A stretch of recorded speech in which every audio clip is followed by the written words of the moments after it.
Let's see. It says it's recording. All right. So all of you, as we start out, you're going to be outside of this old Victorian style mansion that you were inside of.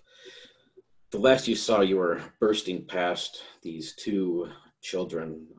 Their faces were twisted more in horror, their teeth straightened down and filed, much more like the ghoul creatures that you saw in the basement, very twisted like children. And you flew past them, barged out the doors, and came out into the courtyard. And during that whole time, the house was just collapsing in on itself. So as we pick up here, you all stand out in the roadway.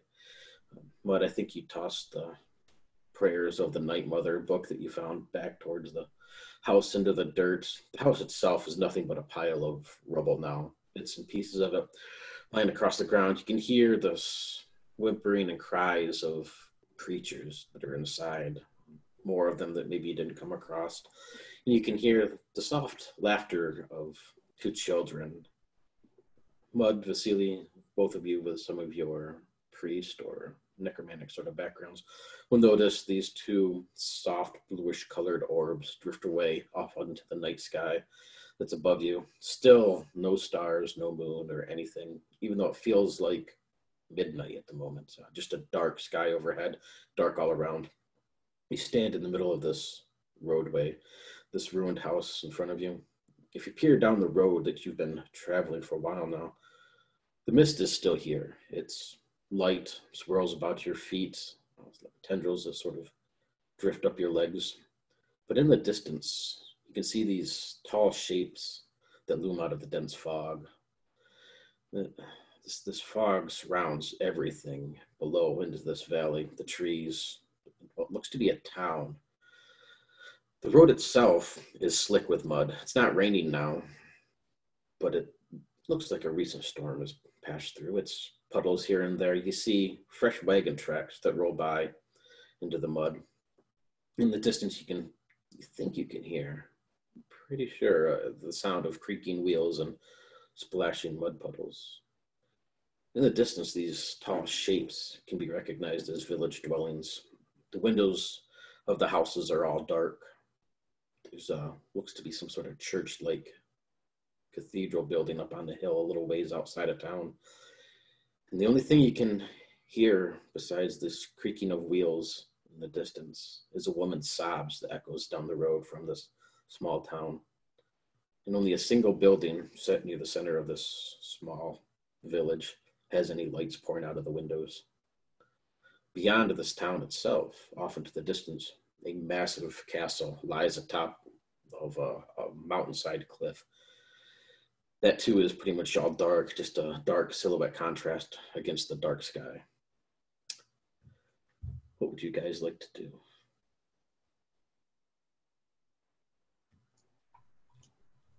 I must admit, I'm wary of people at this stage. They've brought us nothing but trouble since we started. Yes, I agree, but still we need to find out where we are, what's happening. I would like to get off the road for a while. We've been trudging through this mud, the forest, hounded by wolves. I'd like to find someplace where we can stay for a bit. At least try. Perhaps this whole place, wherever we're at, is just one big death trap. But at least I'd like to try to find something where we can stay for a moment and recuperate.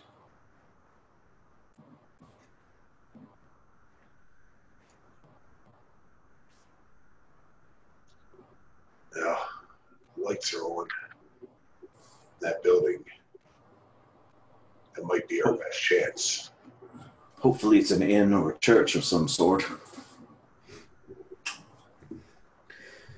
The smell of fresh cooked meat, veggies, maybe a stew of some sort or something. You can smell in the air. You can see smoke rising from the building.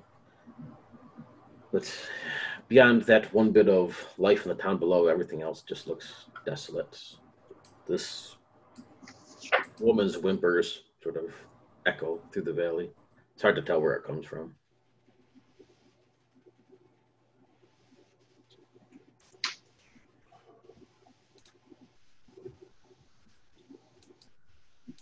You know, now that we're not running for our lives, we never did get a proper introduction to you, friend.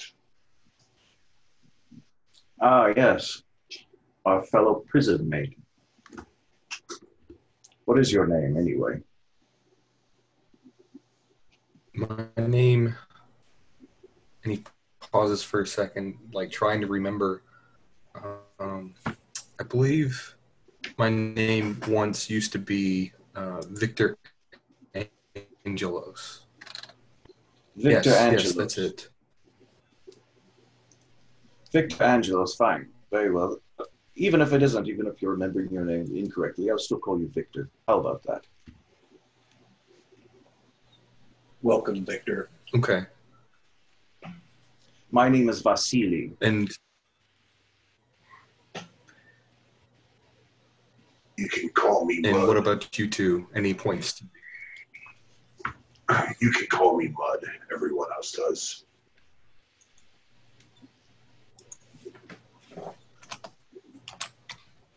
And I am Mornak.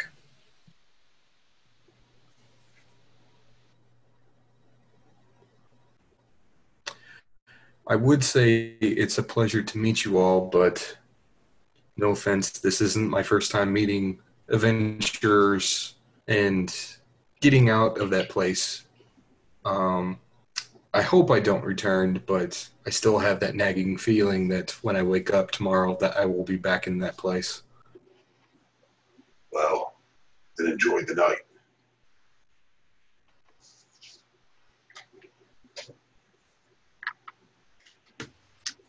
Surprised we even made it till tomorrow. Well, not yet, at least.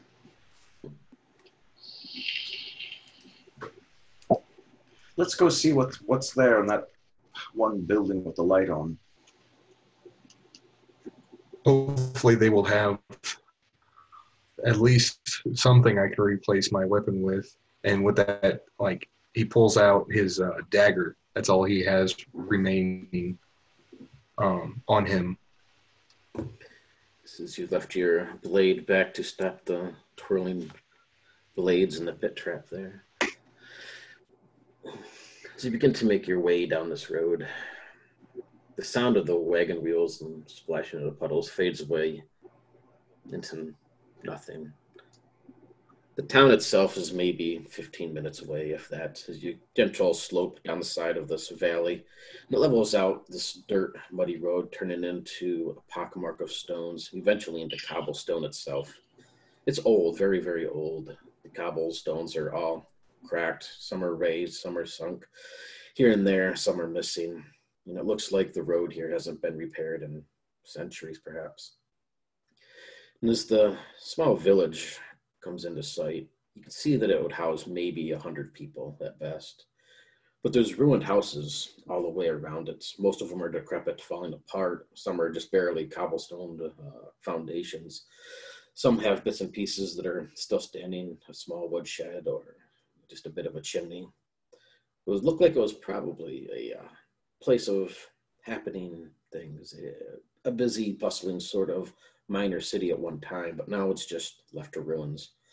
But as you make your way down the main road towards this one single building that has light coming from the windows, you pass by a few houses here and there. They look a little bit better. They're all designed in a very old sort of way.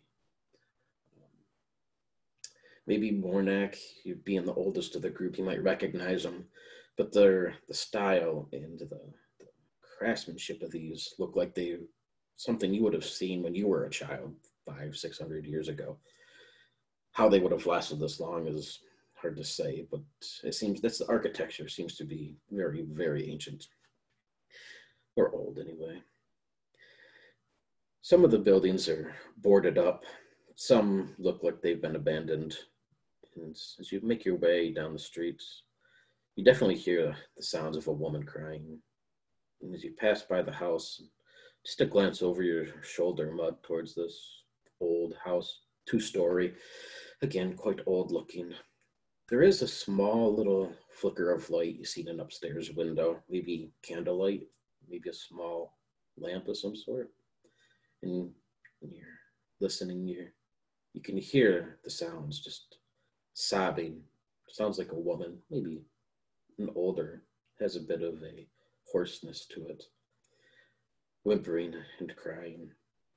Ahead of you, maybe 100 yards or so, if that, is this building. Definitely looks like a tavern. Bright yellow light spills from the windows. You don't hear any music or really see anybody moving inside. But it does have a sign hanging above it that you can't quite make out at this distance. That smells of some sort of delicious food. And Vasily, while they notice this tavern up ahead and Mud's ears perk towards this crying, you get this sense of the fur on the back of your neck stand up. Something seems weird. Glance over your shoulder to the right. There's an old man sitting in the middle of the street, maybe 30 feet away from you. Sits down in the muddy, sort of in this little area of cracked cobblestones. And something white is encircled all the way around him, about a 3-foot diameter. He's old, very, very old, leathery skin, sagging jowls. He wears nothing besides one boot. And he sits there, and his eyes stare at you. I stop and I slowly examine him. I say, hold up for a minute. And I'm going to slowly start walking over to this man and examine his circle. As you get close, you can stay a little ways away. His eyes watch you, and you notice that his eyes are not human. He looks somewhat human. But coming off the back of his shoulders are these insectile-like wings that have been shredded apart. And his eyes are black and multifaceted, almost like insects. And he'll watch you as you go around, kind of skirting around in his circle. If you get any closer, he'll sort of scratch or crawl a little bit towards you, but he quickly jumps back once he hits the edge of the salt circle. It's definitely salt. So, what manner of creature are you? Stares for a few moments. When it opens its mouth, it comes out in 4 sort of flaps. And all you can hear is the chittering and the buzzing of 1,000 locusts. You know it's 1,000 somehow. You're not sure how. Looks like someone trapped this thing here in a circle of salt. What an odd place for that to happen, right in the middle of the road.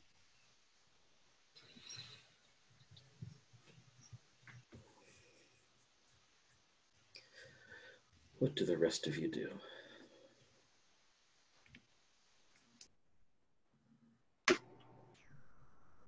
After, Should we, please go ahead.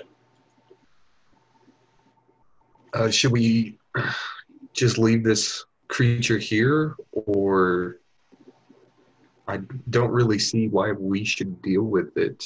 Like it's trapped here, and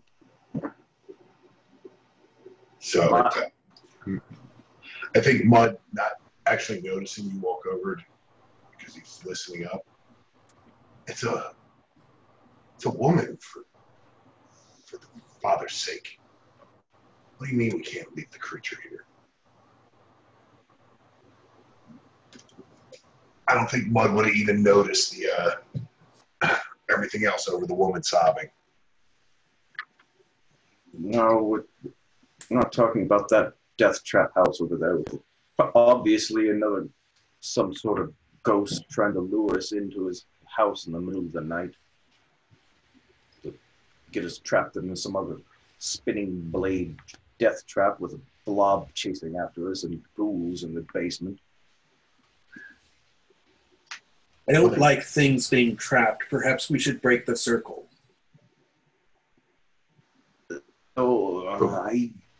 There's a reason why such a horrible thing is trapped in a circle. Usually. So now taking notice of what we're discussing,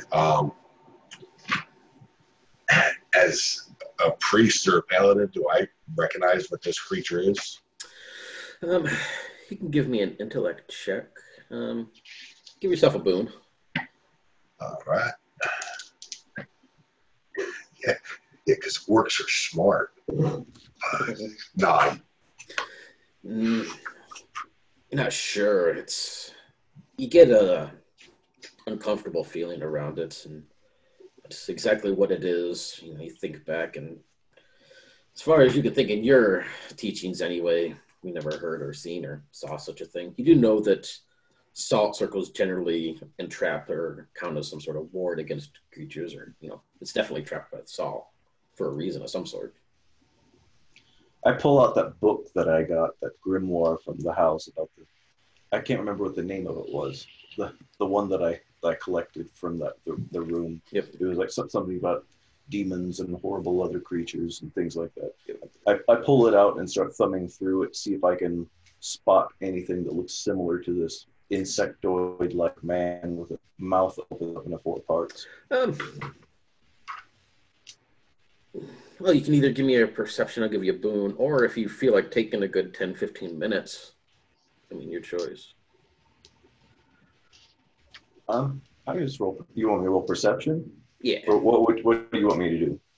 Well, as long as you can roll perception with one boon to find out right away. Otherwise, you'd have to kind of sit down and study it and take time. So I rolled an 18 on the die plus a 6 plus a 10, so that's a 28. So look over this thing. You start flipping through the pages, and apparently your finger finds the perfect spot as you open the page to it. It doesn't give a name or exactly what it is, but it does seem to be some sort of demon from a realm called Astris. At least that's what it is. Astris. And the only thing it really talks about is bringing upon a plague of locusts. Oh. It seems like it's some sort of famine sort of demon of some sort. So after I read that, it might not be a good idea to let this thing out. It's some sort of locust-bringing demon of famine. Very well. We'll let it be. I would like to find out who trapped it here in the middle of the road and has done nothing about banishing it. All the while, it'll sort of scurry around in this circle the best it can. You can see these wings on its back flitter. When you get closer to it, you can see it's covered, and its skin is the color of typical skin and fleshy, sort of pinkish hue, but definitely small, tiny little scales across its body. A long forked tongue flicks in and out now and then, and its wings will buzz, even though they look like they've been completely shredded apart. Does that book of yours say anything about how to kill this thing? It just gave the name of it. Didn't even have much information about it. It's a what was the name again? It comes from the realm of Azarus, but it doesn't give a name to the creature itself. Oh, it comes from the realm of Azarus. It comes from the realm of Azarus.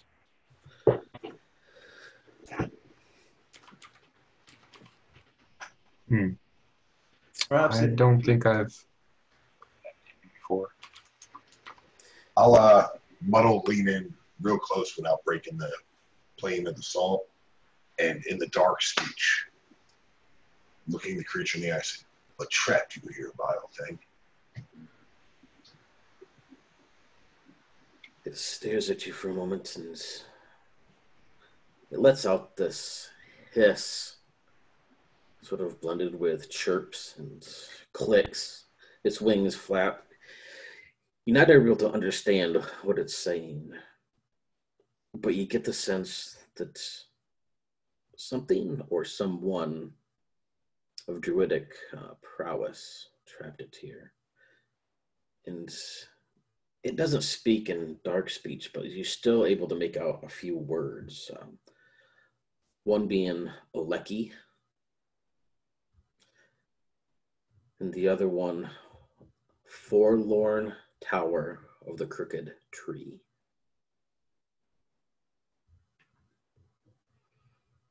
The rest just seems like garbled, misunderstandable, dark speech and other things you can't quite make out, like abyssal or some other odd language. So I'm sorry, it was Forlorn Tower of The Crooked Tree. Crooked Tree. I heard of anything like this before? You have. And when it mentions this, you can feel your hand instinctively go to your pocket where there's an old circular knot of wood. You've heard of the Forlorn Tree, or the Crooked Forlorn Tree, and the name Old Knock. They all seem to be connected. Give me how about a wisdom or will check with one boon? 16. Oh, it's taken a while, maybe, as you've been walking down this road and dealing with everything you have and forgot about it for a while. But when this thing mentions that, you remember where you've heard this before. Maybe young orc, you've had shamans in your tribe and stuff. You've heard of a tree atop a grand mound of dirt. They call it Old Knock. It's said to be ancient, petrified wood that bleeds sap of blood. It has a sentience and a mind of its own, able to raise the dead, and it demands sacrifice. It was all just a old tale told to you young orc children, so you wouldn't go wandering off in the woods at night. I know of this tree. This creature speaks of something I've heard of before. The Forlorn Tower of the Crooked Tree. It's almost an old wives' tale. I thought maybe it was just a rumor in the tribe until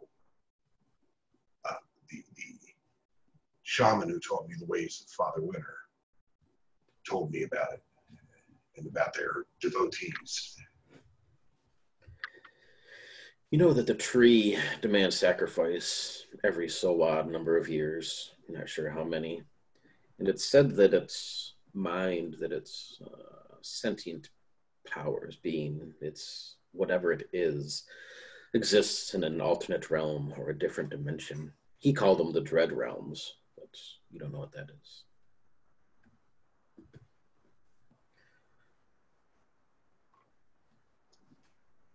If this may be a clue to where we are. If this tree is here, then we may be in the Dread Realms. I don't know much more than that. And I'll actually pull that piece of wood out of my bag and hold it up to everybody. This is what was controlling the creatures at the end.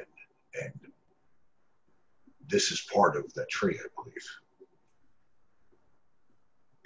Noticed after it's set in your, it's about the size of like a cue ball, but it's very sticky with this reddish black. It's too thick to be blood, but it sort of has the look and consistency of blood, just super sticky here and there on it. I think this is all tied to the attack on the inn that we were staying in. It must be. Could, I mean, it was creatures being controlled by this is what forced us here, and now we find another creature being trapped by it. Makes little sense to me.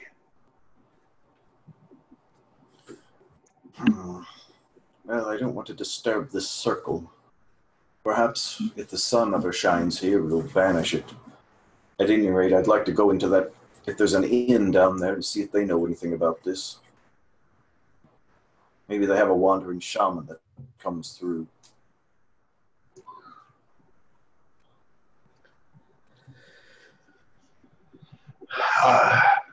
Hesitantly, Muddle got to stare off towards the building with the woman sobbing and nod his head and start walking towards the inn. You feel this cold fingertip run across the back of your neck, Mud. This whisper that's in your ear. You've always been a coward, haven't you? Can't save the weak. let the woman die up there in the bedroom. She whimpers for you, Mud. Why can't you save her? You've had this thing haunt you for a long time. You know what it is. I thought I left you behind. And you can never get rid of me, Mud. Here too, from now till eternity. Even Who is there to challenge here? There's no reason for you to be here yet. just a soft. Are you talking like out loud? Oh, Mud? yes. Or like, are you talking? Okay. He's talking out loud. So with that, Victor's gonna kind of look at you. It's like, and then kind of look at the other two. It's like, is he all right? Why is he talking to? I'm assuming himself or this imaginary person behind him. I just look at you with a feigned, perplexed look. I have no idea what you're talking about.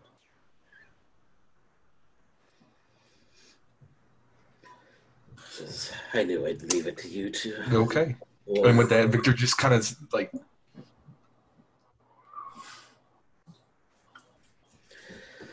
Just let her die, Mud. Let her die.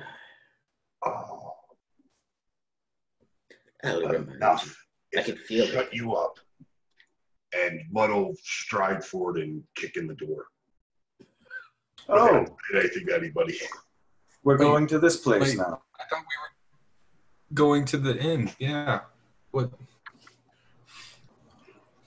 Oh, it might be fun going into another death trap. Yeah, you'll just hear Mud yell as he walks in. Stay out here then. I'll be back. I'm right behind you, Mud. Come on, Victor. It might be fun. Your idea and my idea of fun is completely different. But with that, Victor will follow. Come up to this house, Mud. Windows, everything's been barred up and boarded up. Kick in the door, a nice heavy orc boot to the handle. You can see it's actually been boarded up from the inside, but you're able to blast these doors right off without a problem. As it kicks in, this old, musty smell washes over you, and it's dirty here. There's filth that covers the walls and the floor. But it's very strange. There's shelves with small knickknacks and toys, small dolls, wind up music boxes and stuff. Everything there has been meticulously cleaned and organized, but the rest of the place is just a trash heap. The fireplace is cold. Don't look like it's been used in weeks, maybe months. And you can definitely hear the crying or the sobbing of a woman upstairs. It's just a single open den here on the bottom floor. There's a bed over in the corner and a small cabinet type chest against the wall that hangs open. Most of it, there's nothing in it, just a couple pieces of clothing. Do we all hear the crying? Yep, all of you do, yep. Okay. Let me go take a look. I'm going to expend my last casting of Hide from Undead, and I'm going to creep up the stairs. The stairs are pretty much just a straight up to this upper loft. And as you come up there, there's 3 doorways. The first one is already open, and it looks like it goes into a small bathroom sort of chamber. And a wash basin is in there. As you pass by the second one, it is nothing more than looks like maybe an old storage room or something. There's just furniture piled, just thrown in there haphazardly. The third room has the door shut, and that's where you can hear the whimpering coming from. On the door itself, though, is what looks to be crayon drawings of childlike designs, small stick figures, pinks, blues, and greens, of it looks like maybe a young girl and then a bigger person, a bigger stick figure anyway, pushing the one on a swing, another one of them playing through a field of flowers, and a third one of a dog. Under that, it says Gertruda, but it's written, some of the letters are backwards and misspelled. I'm going to try to open that door. Pull the handle. It'll slide open and swings inward. Inside is a nice, soft, pink pastel room. There's a small candle in the corner with a flame on it that gives the only bit of light in here. A bed with silken sheets that hang over the sides of it, and kind of sort of come down tent-like around it. You can see a woman on the bed, her face in her hands. She's sobbing. It's definitely a very childlike room. But you can see the clothes that are hanging in the closet are older, of a grown woman's size. And her head hangs in there, and she just sobs and sobs. Does she notice me as I walk in? Um, are you trying to be quiet? Not particularly. Okay, then yeah, she will look up and stare at you. Her eyes, red rimmed tears flowing down her face. She's older, looks maybe in her 60s, human. Uh, she wears very grimy clothes, but the clothes that are in the closet look more fancy, princessy sort of themed. And the walls here painted a soft pastel pink. It looks like a young girl's room still. Right beside her foot is a doll in this ragtail dress, and it has this really strange, sneering sort of face on it. I stick my head out the door and say, Mud, I found your whimpering woman. Bud will quickly stomp up the steps and right into the room. Yep, you see the same thing. There's this old woman at the edge of the bed. She'll look up and over towards you as you come in. She doesn't say anything, doesn't act aggressive, but you can just see the tears coming down her face, and her whole body reacts that she's trying not to vocally sob. She's trying to be quiet, but her body just keeps shaking. I'll drop down to one knee. Grandmother, what is it? She'll reach out this old leathery hand, but her touch is quite soft, and she'll set it on the side of your face. My dear Gertruda, she was stolen away. She left. How is a mother to survive without her child? I told her not to leave. I kept her here kept her safe. I only tried to keep her safe. I mean, that's what a mother does. While she's talking, I'm looking at that doll that she has on the ground. Looks like a typical sewn up rag doll, but again, the sack on it is more of a dirty sort of sack, and the face it's not. It's really odd and strange, and it has definitely a demonic, scary sort of look to it, and it leers back at you. It has a tag off the back of it that says, "Is no fun, is no Blinsky."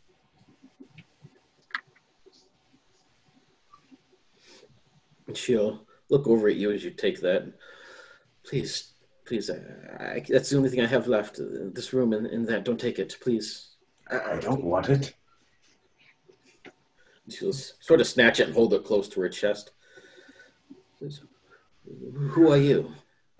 You do not look familiar. Nothing about this place is familiar. We heard your cries from the street.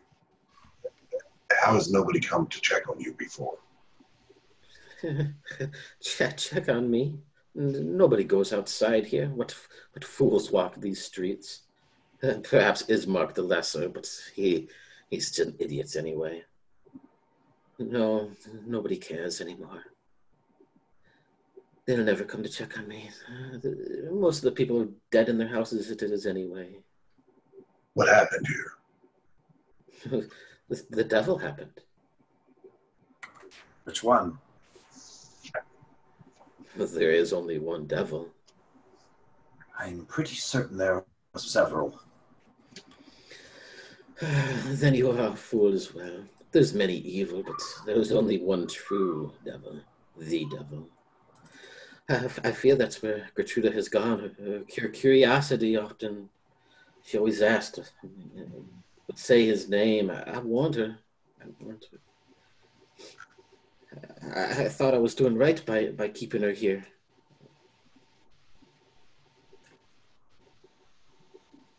I think keeping any child in this horrible town is not doing right by them. If only we had a way to leave, but the devil watches. He wouldn't let us leave. This is our misery.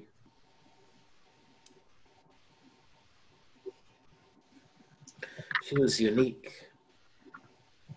She liked color. Most of the people have no interest in that, but it makes my heart swell being in here.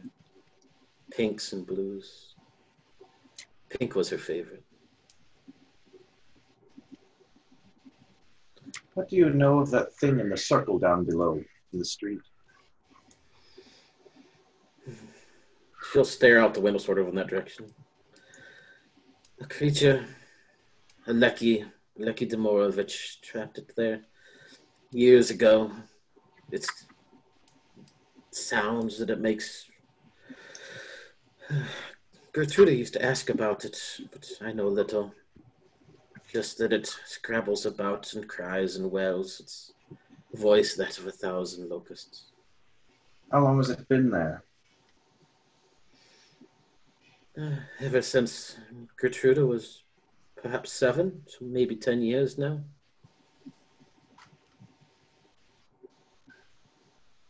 I turned to the group. It's odd that a circle of salt would last that long.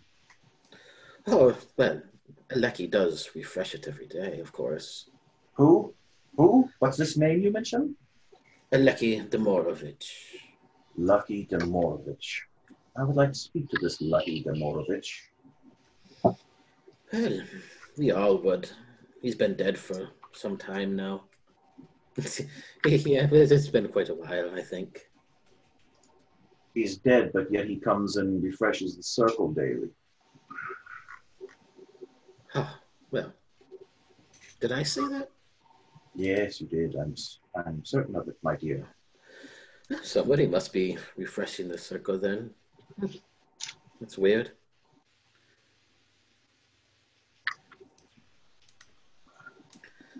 So, and what are you doing here?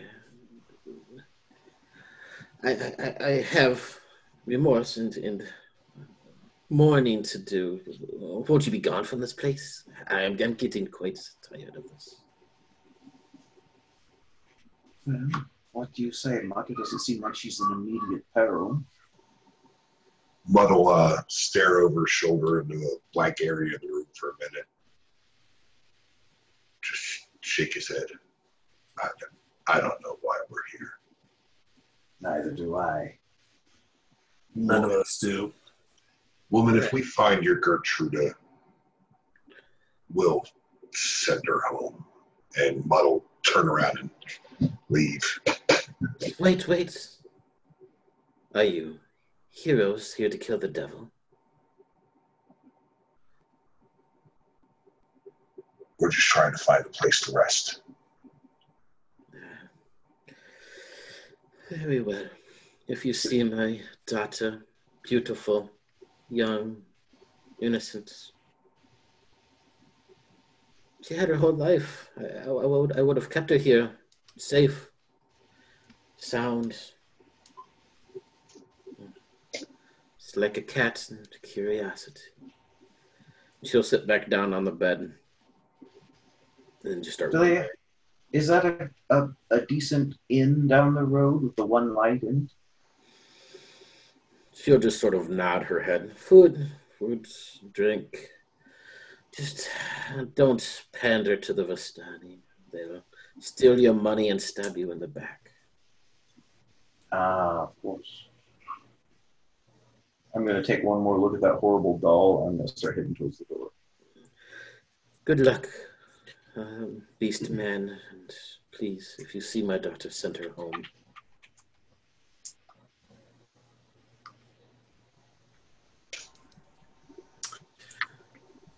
The bottom floor, Morgan, like, does it look like it hasn't been lived in at all? Like, has this woman ever come downstairs? Like, it doesn't look like it's all? been lived Or... in, at least used, but it's the shelves with the toys and the small little knickknacks, all of that is like meticulously cleaned. Like she keeps up with that, but the rest of it, no. Okay. So, like, there is probably very little dust on the stairs from her going up and down the stairs. Right. Like, that's why. Okay. All right. So it does look like she has been moving around the house. Oh, okay. yes. Yeah. It's just in total old and dusty and grimy and hasn't been cleaned in ages, besides the toys, which are all like young girls' toys and knickknacks and stuff like that.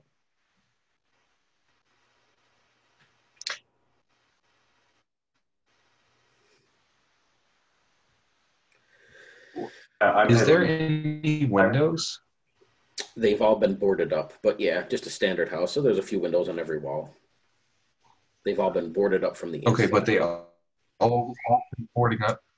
Victor's going to ask, how did your daughter escape if everything's boarded up? She walked out the door. That's how you get out of a house. Perhaps when I was sleeping. But the door was boarded.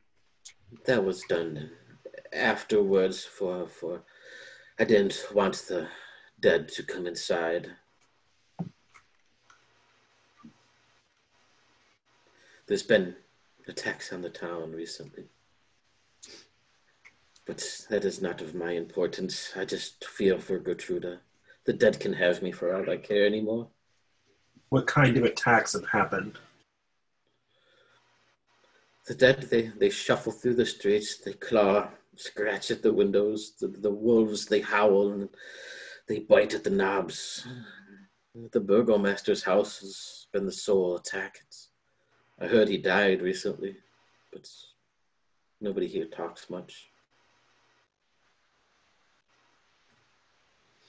Perhaps Ismark the Lesser can help you at the tavern. I'm sure he's there getting drunk, just like always. Mark the Lesser? Ismark the Lesser. Oh, Ismark. Filthy pig of a child.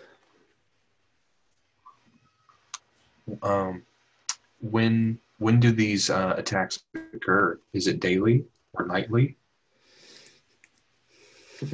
Well, what is night here?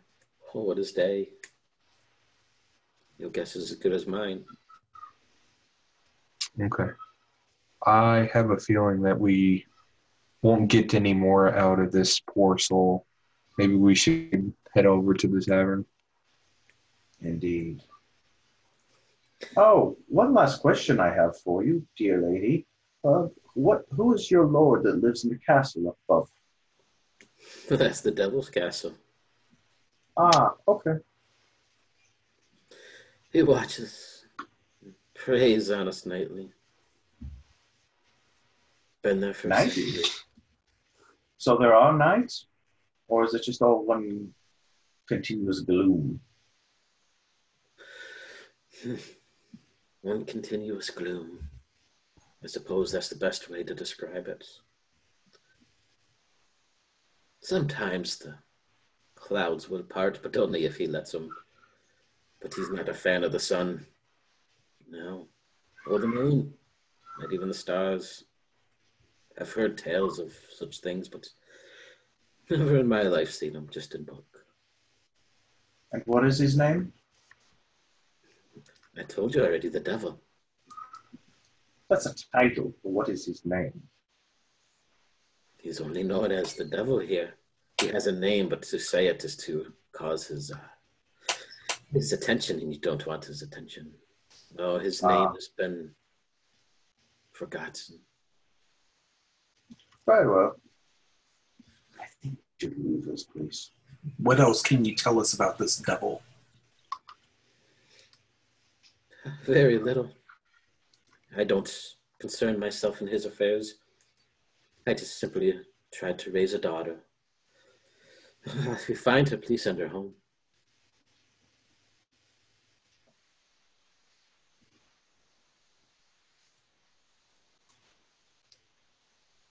I'm heading towards the door.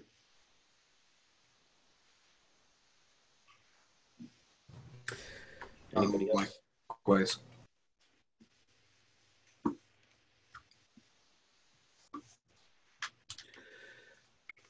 Everybody headed out.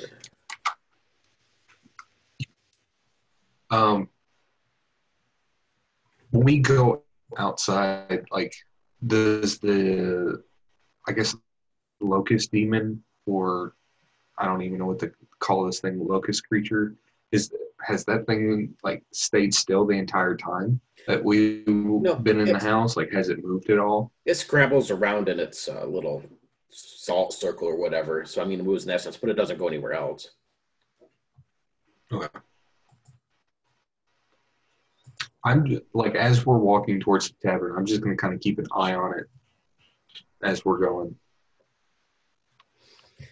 Yeah, it'll watch you in the distance and sort of scrabble about, but it quickly loses interest if you're walking away from it.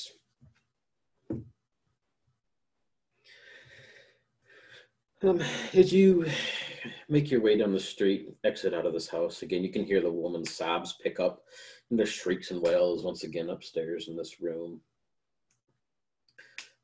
If you glance up towards the window, you can see her peering out at in between the slats of wood she has bordered over it, but quickly disappears back behind it, so you can't see her anymore. Down further on the street, you come to this lone single building that seems to have any sort of life in it. Every other house you pass, unsure if there's people inside or not. Some are boarded up, some aren't. Some are partly burned, some have claw marks and trampled grass. Other ones seem fresh from the rain. The tavern itself looks very well done, very crafted, and quite beautiful in its time. Now it's old and decrepit, but it was quite a bit of architecture in its time. There's a single shaft of light that thrusts illumination into the main sort of town square.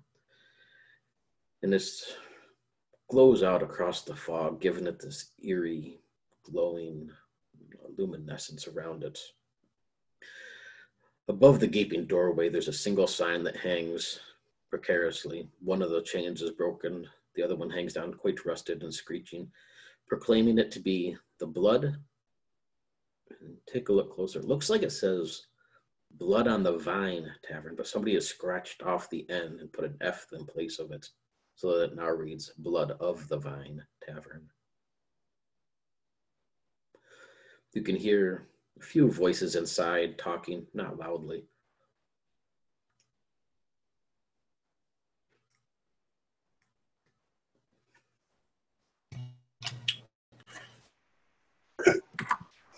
Sitting in a tavern didn't work out so well last time. This is true. But on the bright side, we had someplace to board ourselves up in as the awful horde came in. There is that. Smell of delicious food. Well, I, for one, am going in, and I go inside. Wernak follows along. Inside, this place looks much better than the outside. It seems like it's kept fairly well. It's clean, tables are polished, chairs look comfortable. The hearth has a nice roaring fire in it, but it's primarily empty. There's 3 individuals who sit in a corner table, and they'll all look up as you enter. Mornak, you will immediately, you don't recognize them, but their dress and the style of clothes that they wear, bright, colorful silks, very gypsy-like. One of them has a mustache that comes down into braids, another one a small goatee, and the other one a woman in flowing gowns, bright purples and green colors. They sort of match that same sort of clothing of that man you saw back at the inn who was outside. They'll glance in your direction for a moment and then go back to their conversation, really not giving you much more look or attention than that. There's a short, fat, and pudgy man behind the counter. His skin is that of somebody who's been sitting in darkness for a long time. Pale, sort of grayish blue color to it. He doesn't seem to be undead or anything, but he definitely looks like he has not seen the sun in a long time. And he'll take out a rag, wipe down the counter from one end to the other, and then walk back and begin wiping the counter again from left to right. Then he goes back to the left and begins wiping the counter from left to right, just doing the same task over and over and over. The only other man in this place looks to be young, maybe in his mid-30s at best, flowing blonde hair, and he sits in front of the hearth, a wine cup in hand, and just stares silently at the fire. He doesn't even take notice of you. I want to get something to drink. It's morbid fascination about what this ashen fellow might bring us. I feel like he might just bring us a plate full of mushrooms.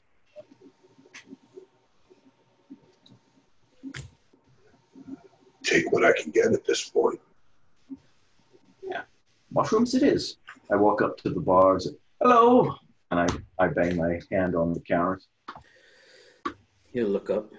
His face, just a blank portrait. Will it be food, drink, or room? All three. 5 silver piece. 5 silver. Reach over and grab his. Whoops. Slide that into his pocket. Reaches behind him, sets a glass on the counter, reaches down underneath and pulls out a steaming plate of, looks to be maybe some sort of meat, mashed potatoes, and some veggies. It was under the counter? It was under the counter.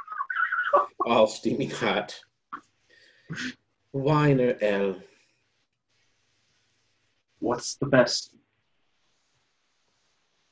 Forget the best, I'll have wine. We have the finest wine in all the lands. And he'll take out a wine bottle. You can see it reads, Wizard of the Wines is the label on the side of it. And he'll pour a glass of that for you, Vasily. And then he takes a key off the wall behind him and drops it in your hand. Rooms upstairs, 4th one, number 3. How many plates of steaming food do you have behind the counter there? Looks My at you. friends might like to have some food as well. I look back at them with a smile. He looks at you for a moment and then turns over to Mornak.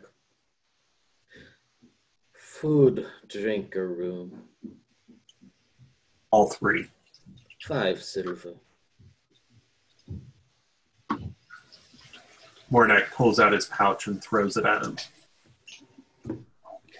Coins will bounce off of him across the counter. He'll take one at a time, dropping it into his pocket, picking one off the floor. Doesn't seem to even really care what you did. Pulls out another plate of steaming food from behind underneath the counter, sets it there. Fascinating. Wine or ale?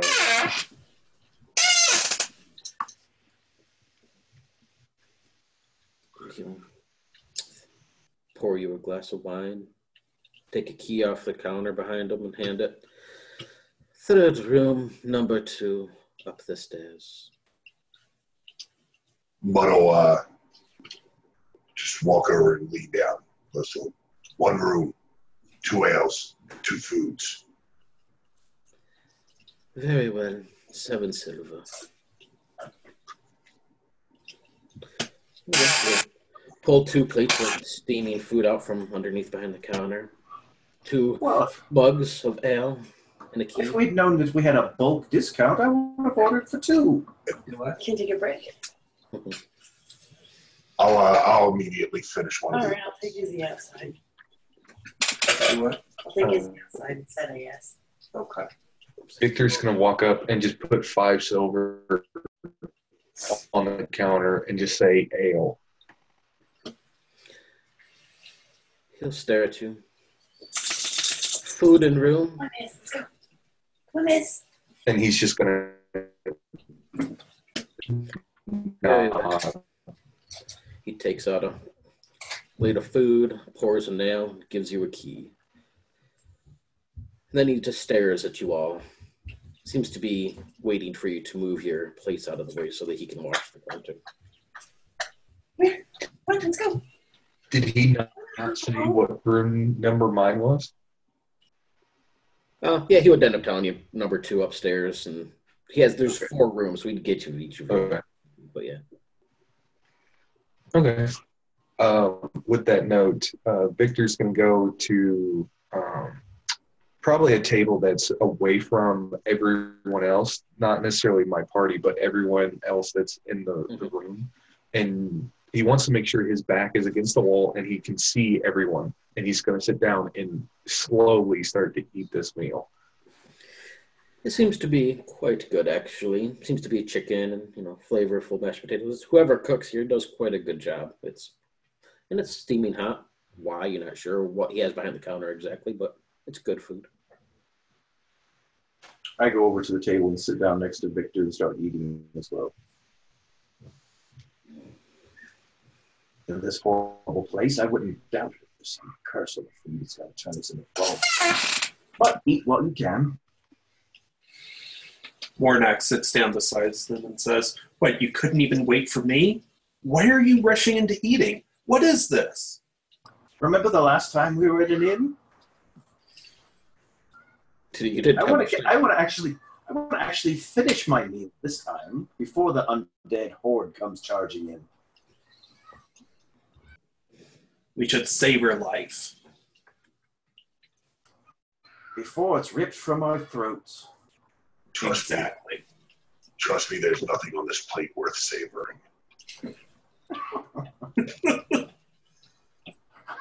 5 silver says that this is Gertruda.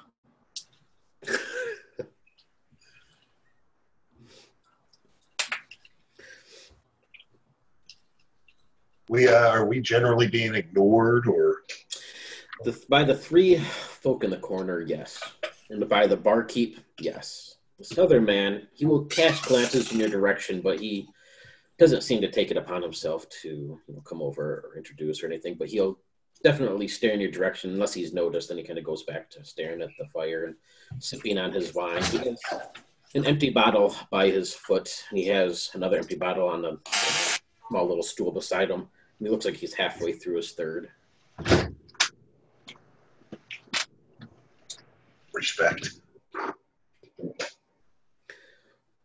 The wine is absolutely delicious. Probably the best any of you have ever had. Most certainly the best you've ever had. The ale's okay. But the wine is exquisite.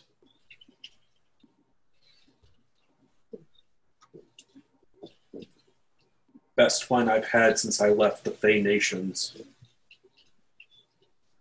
I look up and say, "Barkeep, bring us a pitcher of wine. Or bottle, whichever you have." That would be 5 silver. Fine. I pull out a gold. You're paying.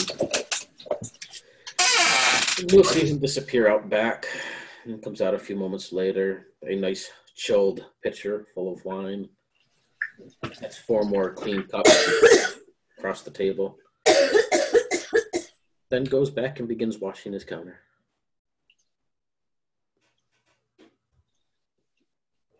I put the bottle down in the middle of the table. So might as well indulge.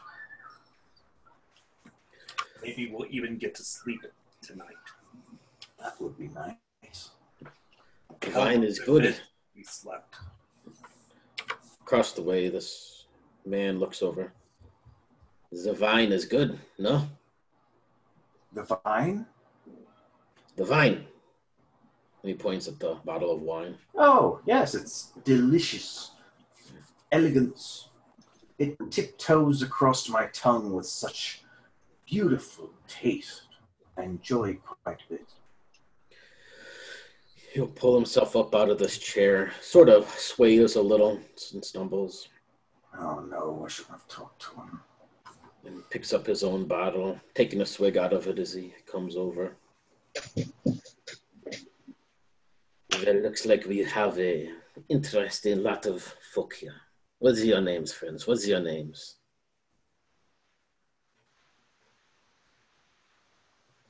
I won't even look up for my food. Victor's actually going. Go ahead. Yeah, I'll just, without even looking up for my food, I'll just say mud. Warnock looks up at his food and says, "Excuse me, sir, we're trying to eat here." Yes, yes. So I see. Excellent food as well. Excellent food here. And the wine is exquisite. What is your name, friend? What is your name? Set a sort of clammy hand on your shoulder, Mornak. We don't see very many elves here. I brush his hand off me and I say, I am Mornak, but don't put your hands on me. Sorry, friend, sorry. Sometimes I get a little grabby. Oh, and what of this furry little critter? What are you? Some sort of goat man? I look up and I look around looking for a furry little critter. Oh, are you talking about me? My name is Vasily. The name of my heritage. I like you, Vasily. Though you look a bit funny. And what of you, friend? What is your name? He looks at you, Victor. Victor's actually going to remain silent, and he's just going to kind of push the plate after he's finished away, and he's going to reach in and it looks like he's pulling out a deck of cards, and he's just like shuffling them a little bit, and then he starts flipping one over at a time, and it's the tarot cards that he has on him. And he's just completely ignoring this guy that's trying to talk to him. I think you is the wrong table, friend. You might wish to go with your Vistani-kin across the room. He'll grab a chair and slide it over and plop down into it. Well, where are you from, friends? Where are you from? I forgot to introduce myself. Ismark. You can call me Ismark. The town burgomaster, it seems I am. Lucky me, lucky me. So, again, without looking up, Mud will just say, the lesser. He looks over to him. What do you mean, the lesser? 'Tis a derogatory term, my friend. You shouldn't say such things in the presence of the burgher. Tell me, do you serve the devil? I don't speak of the devil. We spoke to a crazy old woman who spoke of Ismark the Lesser. There's many crazy old women here. Who knows who you talk to? They call me Ismark the Lesser, simply because my father was the burgomaster. But he is no more. He passed on from this world 2 nights ago. 2 nights ago? Indeed, 2 nights ago. A lot has happened within the last several days. And what do Seems you like know of this? Your father passed away. This Gertrude from this crazy old woman ran away. We ran into this house outside of town with some weeping children that turned out to be ghosts. Wait. You went into the death house. Yes, that is an apt name. As you are alive? Of course. There was nothing there that would destroy us. We managed to send a couple little child ghosts off to the realms above, wherever they wanted to go to, wherever their souls take them. Buried them in their crypts. He'll lean in close and sort of eyes these folks across the way. Perhaps you can help me. I need a bit of help. If you survive the death house, then perhaps you're what I need. No, but nobody here will help me. They're too afraid of the devil. Tell us more about the devil, and we may consider helping you. And where we are. Well, one question at a time. I'll do my best to help. But the devil lives in the castle on the hill. He sort of waves his hand out the window, and if you peer out the window, you can see this silhouetted castle on the mountain. A beast of ancient lore has ruled these lands for centuries. Then I don't know what else you may wish to know about him.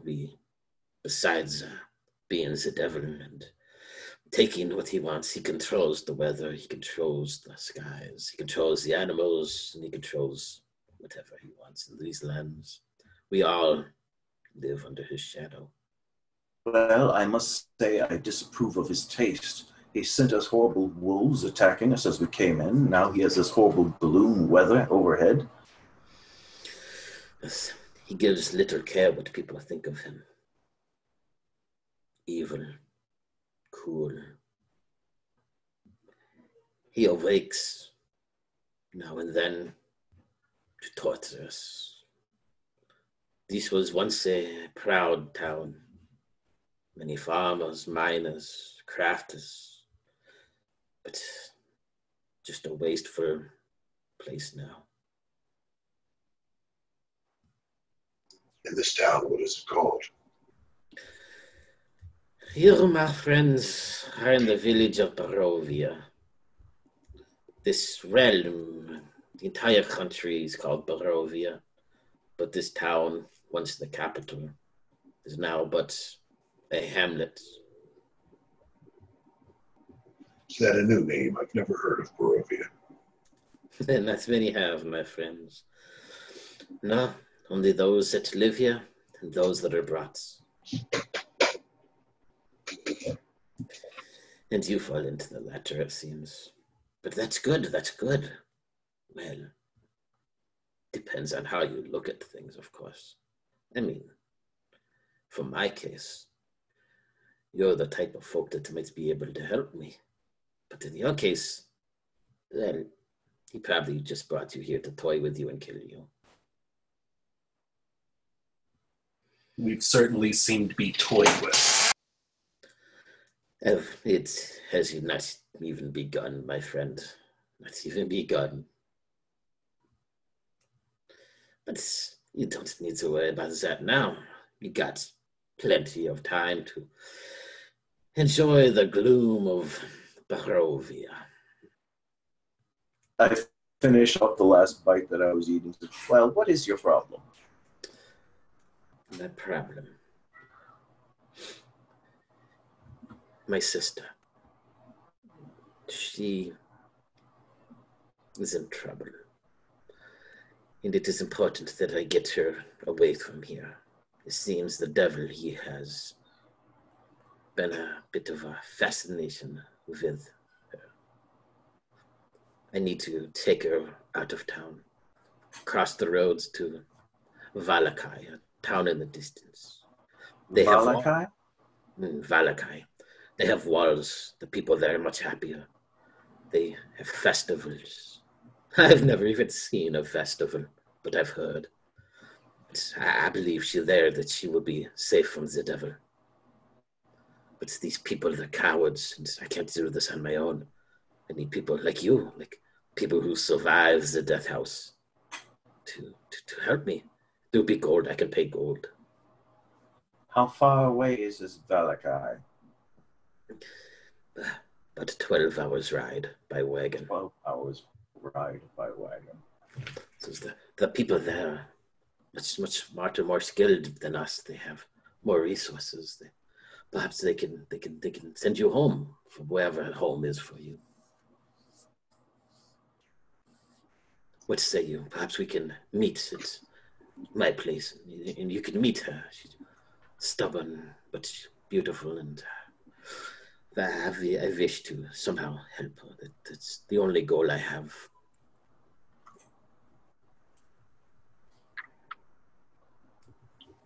I'm sitting here with my wine glass in hand, looking at the rest of the groups. Well, should we go for a ride? I went to sleep first, but yes. Oh, yeah, definitely. But Oh, yes. You can please rest up and get your strength, and I can't have things planned till tomorrow, and perhaps I can meet you for breakfast, and then I shall take you to the mansion. oh, of course.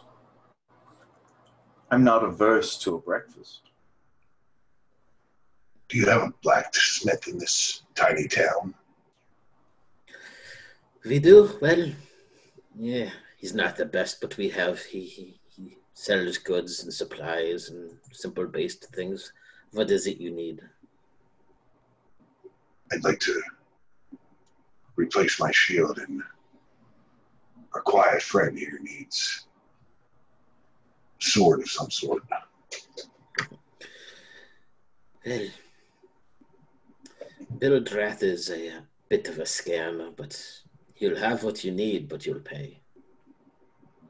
even with a recommendation from the burgomaster. I hold no sway over these people. No one here cares anymore. We just shuffle about our daily motions, each day the same.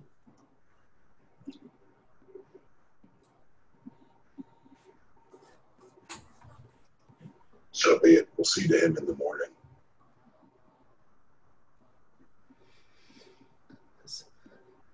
Tell me about this place you come from. We don't see people like you. He points at you, Vasily. Beast men like yourself, Mud. What are you? Me, I'm just but a simple farm, living a simple life, going about a simple existence on a simple path of righteousness. There is no righteousness here, my friend. No righteousness at all. We are corrupt in one way or another. And you will too, It's just a matter of time.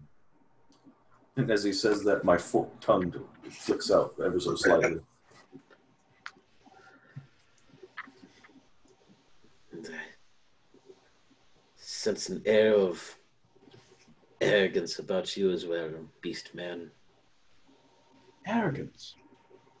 I am offended. I pour another glass of wine. But I like the way you think. More wine, more wine.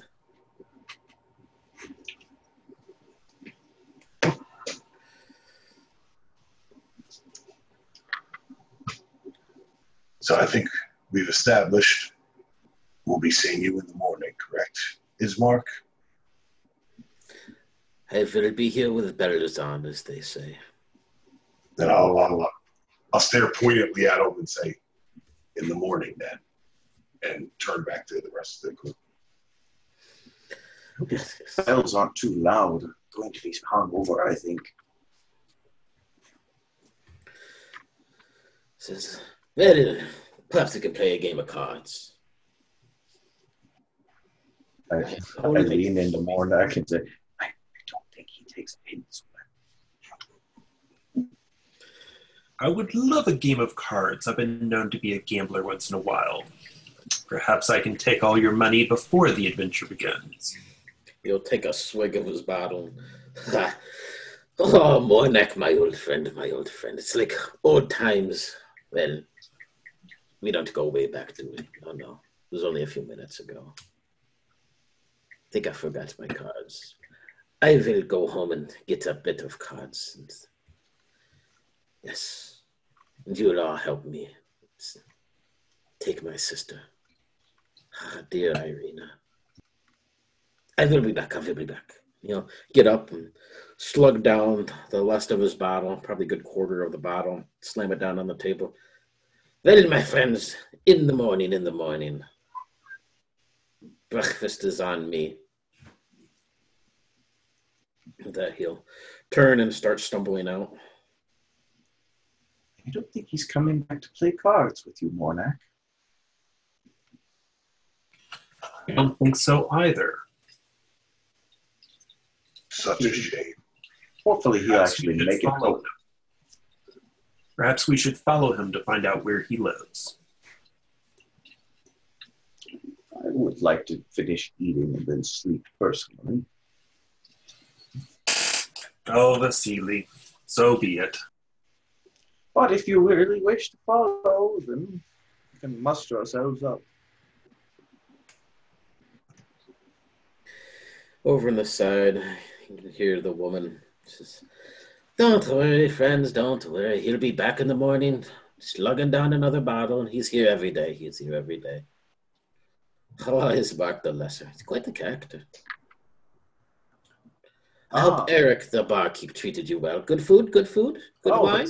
It's wonderful. All of it. The finest I've ever had in this quaint town. She'll set up from her chair, and you'll notice that the other two that she was talking to are gone. They don't look to be anywhere around in the building, but she'll step up from her chair, these colorful scarves and gowns swooping around her. I here own this building. Been for a long time in my family. Yes. My name is Alika, so if you need anything, please just let me know. Just let me know. Alika, do you also own this Wizard of the Vine vineyard? Oh, no. My friends, the Wizard of the Vines is further north. The great grizzled old man, how he makes his wine is a mystery to most of us, but beyond delicious, no? The finest in these lands. Of course, I must say, only one in the lands, but, beggars can't wow. be choosers. Well, it's good that he makes fine wine then if he's the only one.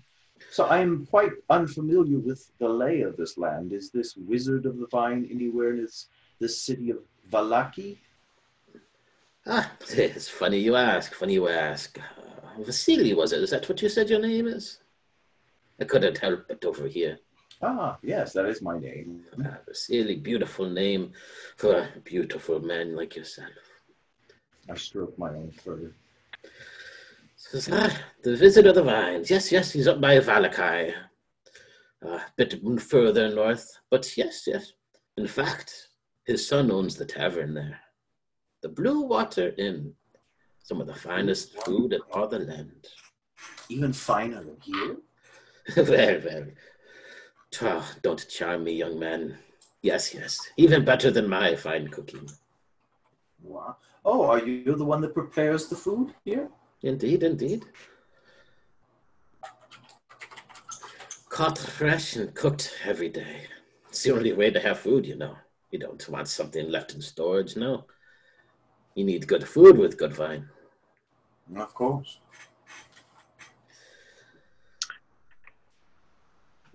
Can you explain the trick of pulling hot food out from behind the counter? Sure. Come, stand. She'll reach out her hand. You can see everybody else will notice this lady has sort of an olive-colored skin tone, very much like Victor's as well. And as she reaches out and motion him to get up from the hand, they do have the same sort of ethnicity, sort of look to them. Says, anything for one of our own. Come. And before he stands, he will flip over one last card on the tarot deck, and it's actually the diviner that he flips over, and he sets it down. And if you look at this card, it is very unique amongst all the other cards that he's laid down. It's got like a very nice gold border, and it's got like Gothic print on it. It's just almost like this card's not part of the set.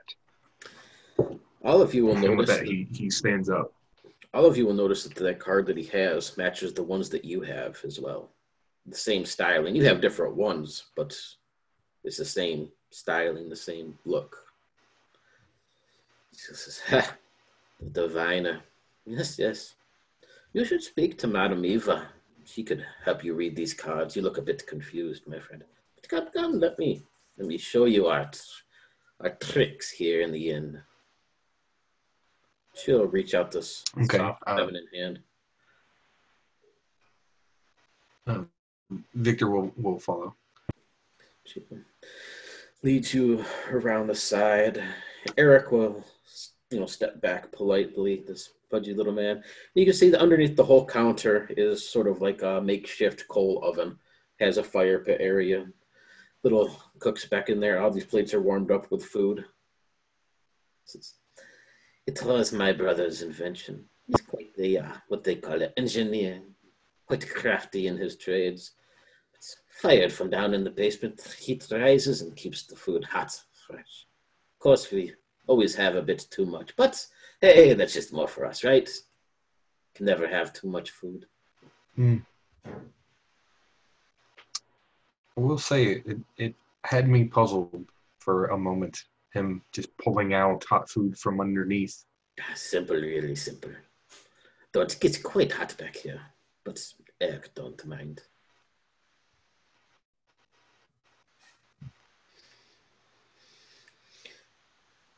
Well, So this madam you speak of, what was her name again? Madame Eva. She's at the Vistani camp over in Serfals.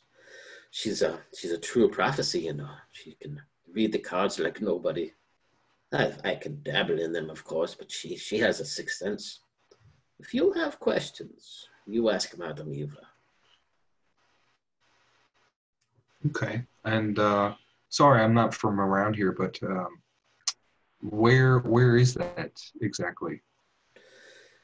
You follow the old Svalich road out of town, and when you come to the hanging crossroads, you simply turn to the right, follow it along the river Ivlis, and that it is.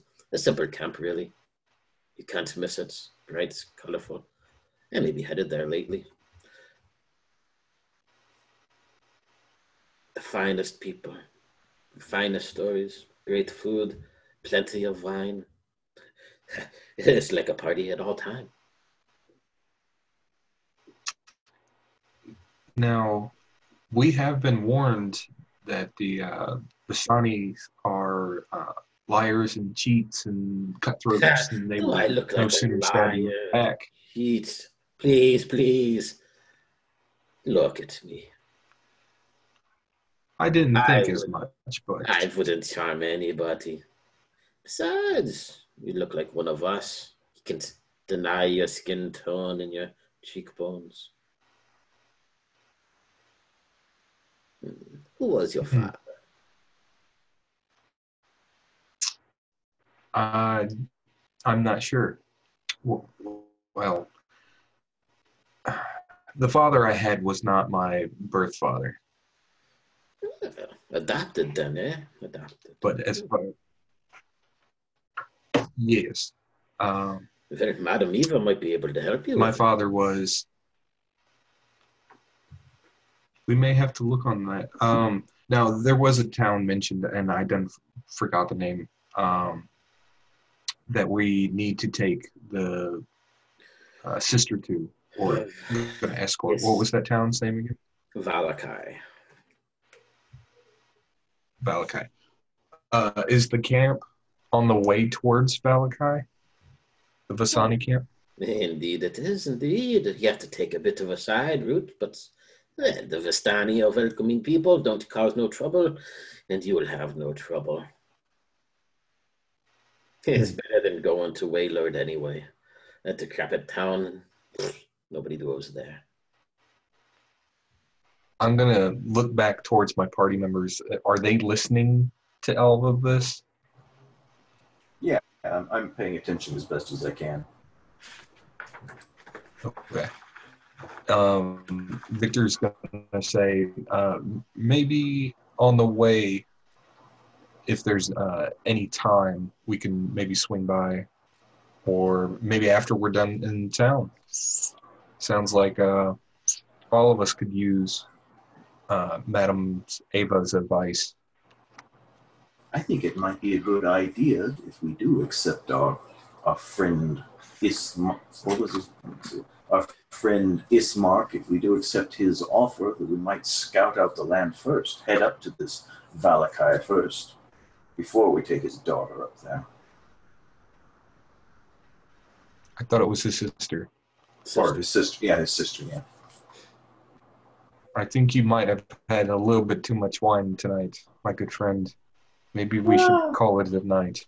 Well, I don't mean right now, of course. I mean tomorrow or something. Head up there, see that this town actually exists.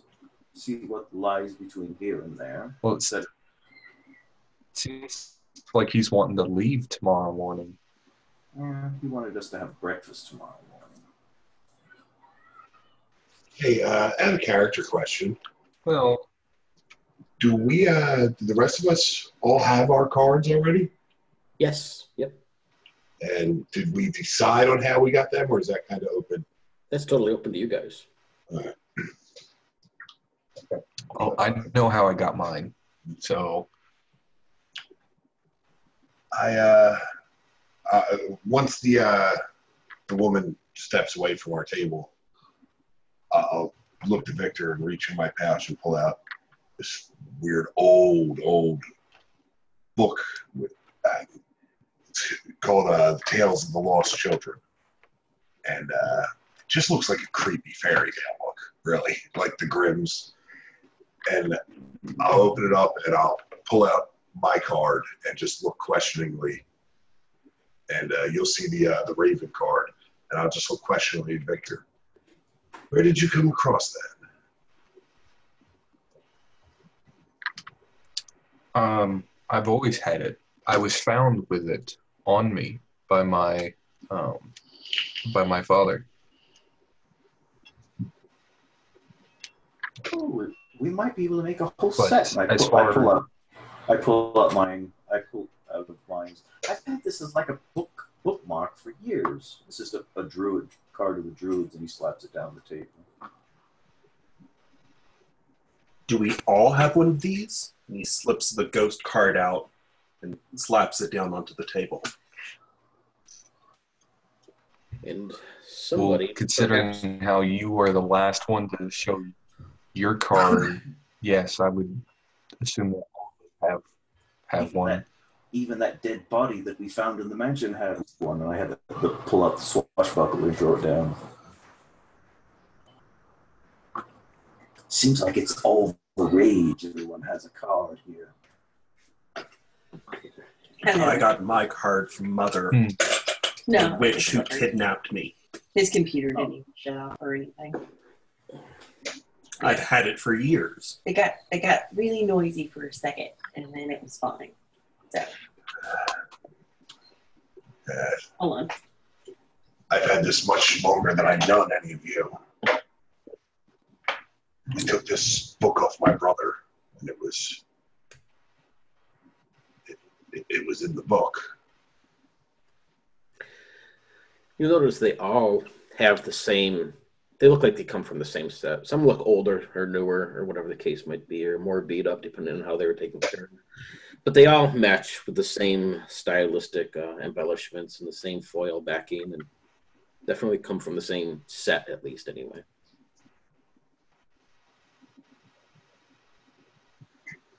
Maybe Does we this should mean see. that we were fated to meet? What was that? Does this mean that we were fated to meet? Maybe we should. And you're going to go visit the tear and everything, right? Okay. Do you guys leave these out for this woman to see? I'm not going through any effort to pull it back in. Okay. Well, she's already seen mine, so. So she'll look over to you, Victor. What do you know of reading the Taraka cards? Anybody? Have you seen these? Do you know of these cards? I'm guessing by the blank expressions you're not too familiar. No, my friends. That's okay.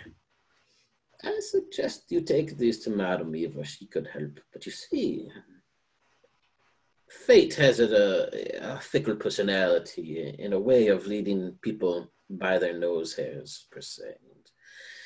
Well, they say that those with the cards will band together, and a full reading is just 5 cards. Seems fate has you on a string. I wish I could help, but I know very little of the cards myself. No, I just cook and drink a bit of wine and enjoy life. That's all you can do. Enjoy the life. It's just a bookmark to me. I pull it out and push it in one of my books. Just a bookmark. Interesting. Well, my friends. I will admit I'm a bit curious on these cards. As far as I can remember, I've always had this card on me, and I think it might have to do with where I came from before I met my adopted father.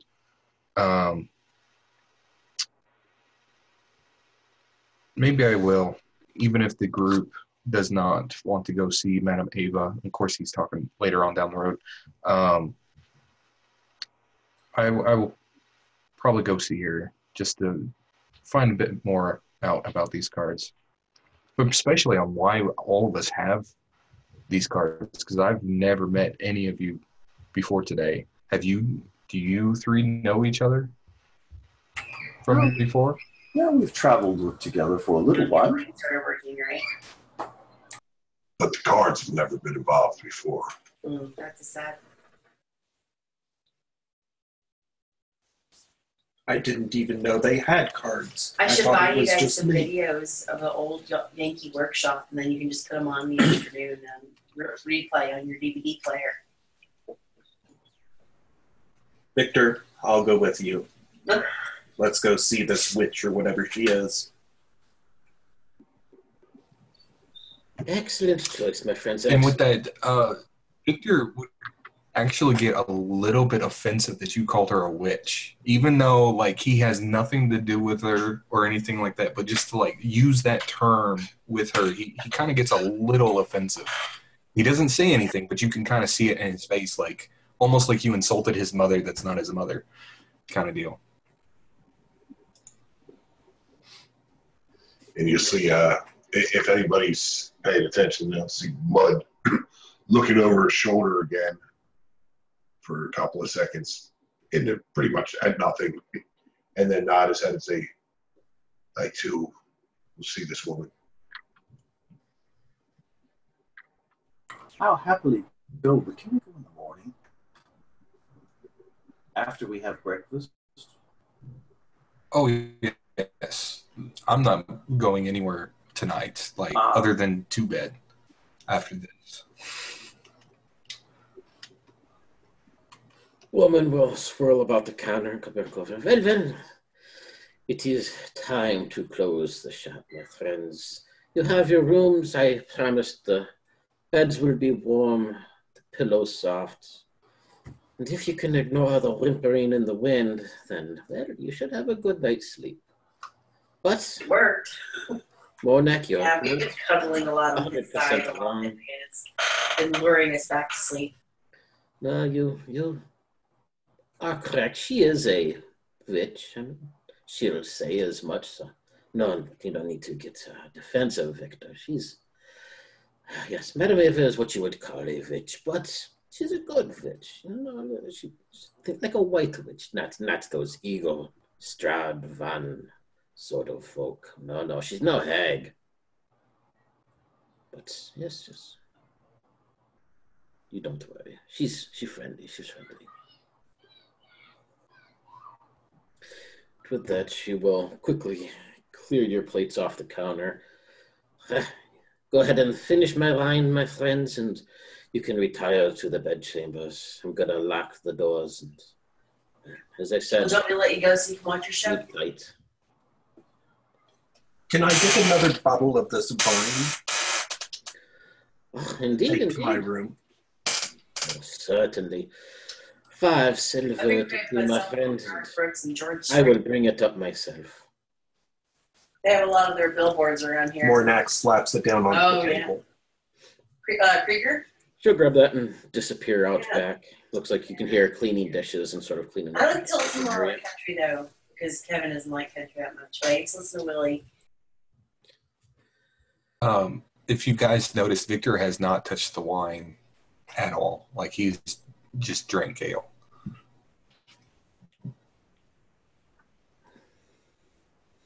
So even though you guys keep talking about how great it is, he still has not touched it. If Mud has, I don't think he noticed the difference between the ale and the wine. He just took them all back. So I stand up with the bottle that I bought in one hand, my glass in the other. I polish off the glass and I carry my bottle up with me to my room. Everybody else heading on to bed? Yes. Yep.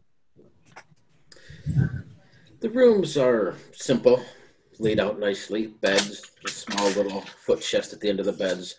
Desks in the corner. They all contain what looks to be a prayer book to the Morning Lord, as well as one to Mother Night.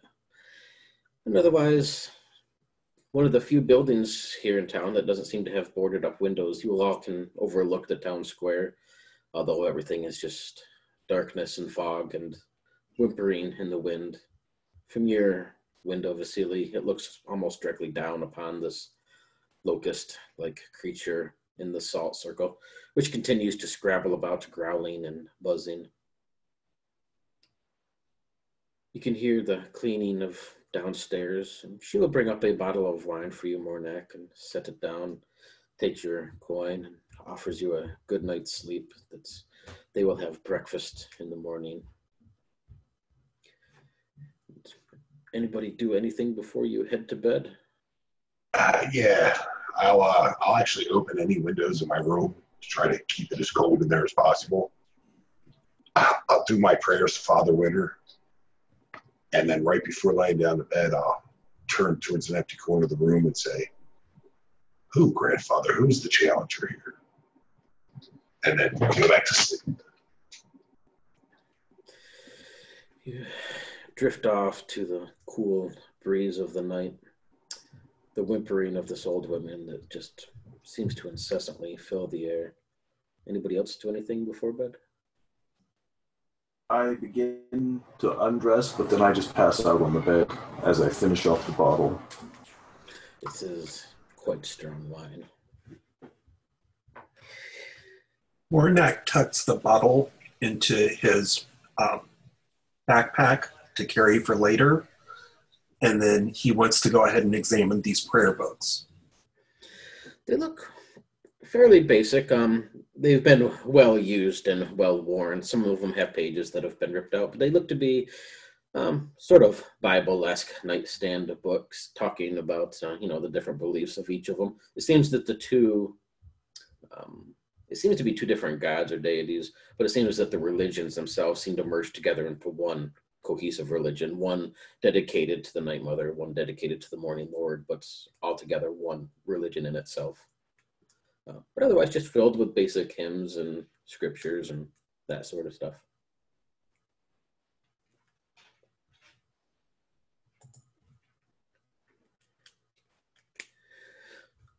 Anything else?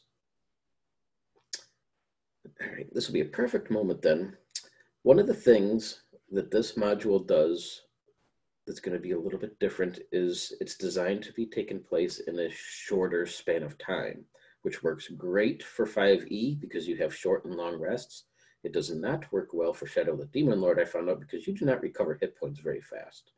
So, in order to fix that a little bit, when you have a full night's rest like you are now, instead of getting the healing rate I think that Shadow the Demon Lord gives you, you're going to do, just make a note on your sheets or whatever, a full night's rest or a full rest is going to give you your healing rate times 3, or basically 3/4 of your hit points back instead of all. But that way we can keep with the same timeline. Otherwise, you'd end up be resting for like 5 days in order to kind of get where we need to go. So just a quick little hack there. So give yourself 3/4 of your hit points, or whatever your 3 times your healing rate is what you will recover, and then all of your spells and everything like normal. And that's how it'll be for a full rest from here on out. That way we can kind of keep to the same timeline. And we got about 15 minutes. Okay. You will all wake in the morning. Everybody gives me a perception check, please.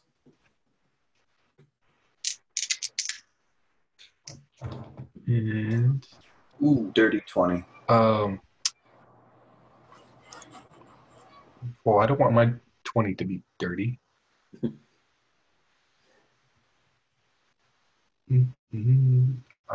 26 for him.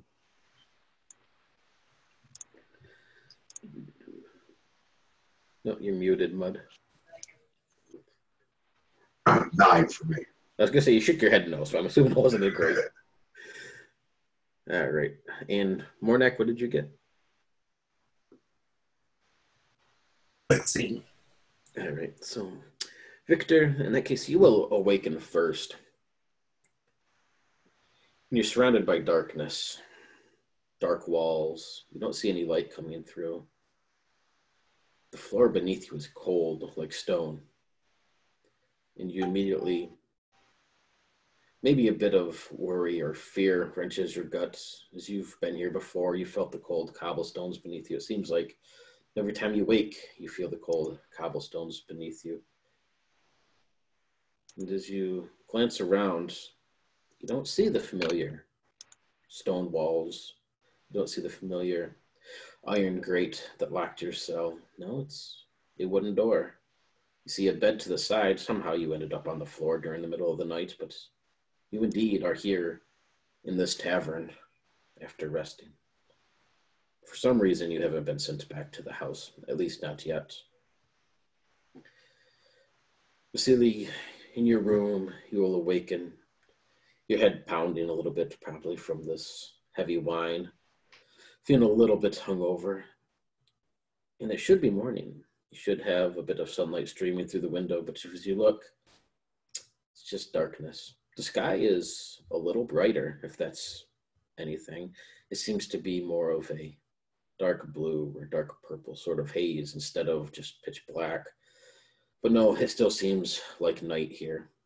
Maybe early night, twilight, sort of. You can see into the distance further than you could the night before, but it's still night. In Mud, as you awaken, you'll see the same sort of things. Off in the distance, you can hear this woman's whimper still echoing across the wind. Seems to constantly be nagging at you. And Mornek, you don't really need to rest as an elf so much, but you were able to lay back in bed for the evening, look over some of your books, and think about things and where you're at and what has happened up to this point. You would have noticed during the night, glancing outside, people. Many, many people marching down the street. They made no sound, completely silent. And they were what you would call transparent. A soft, grayish sort of glow to them. Dozens, hundreds perhaps, just marching down the street in silence and disappearing down the main road, the old Svalich road, and out of sight. The whole procession lasted for maybe an hour or so. And you saw old, young, children, mothers, fathers, farmers, merchants, wizards, priests, warriors, knights, almost anything you could think of. Dwarfs, elves, orcs, human. Just hundreds of these individuals silently making their way down the streets and off into the distance. What do any of you do? I had some very odd dreams after drinking my bottle of wine having to do with the book that I found in that place, in that house. And I began poring over it and just reading through the whole thing. Through your grimoire, or? Yeah, it was that book that I found in that house, and I'm just using that as my grimoire. Gotcha.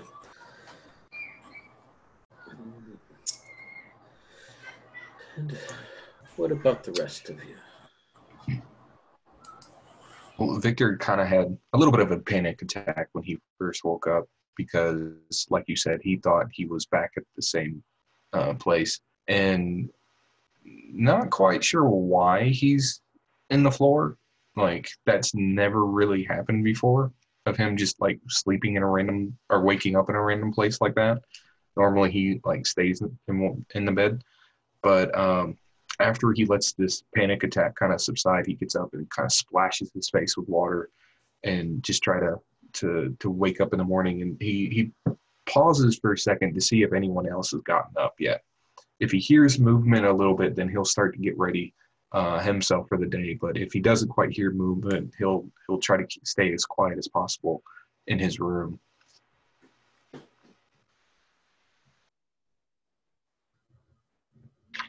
I think you'd hear movement from Mud, because he'll wake up and probably actually go downstairs and outside in the cold morning to do his morning rituals.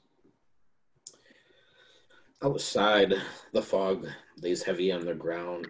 It's quite chilly. You probably don't notice it so much yourself. And again, it's that same sort of dreary night sort of feeling. There is no sun here. And there's nobody.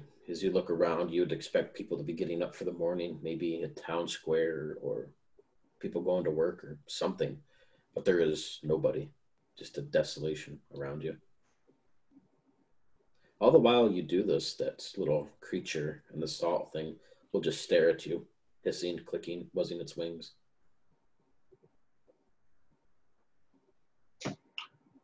And what about the sobbing? Is that still there? It most certainly is. Constantly sort of knocking at the back of your skull. Almost to the point of annoyance at this point, but it's just an old woman.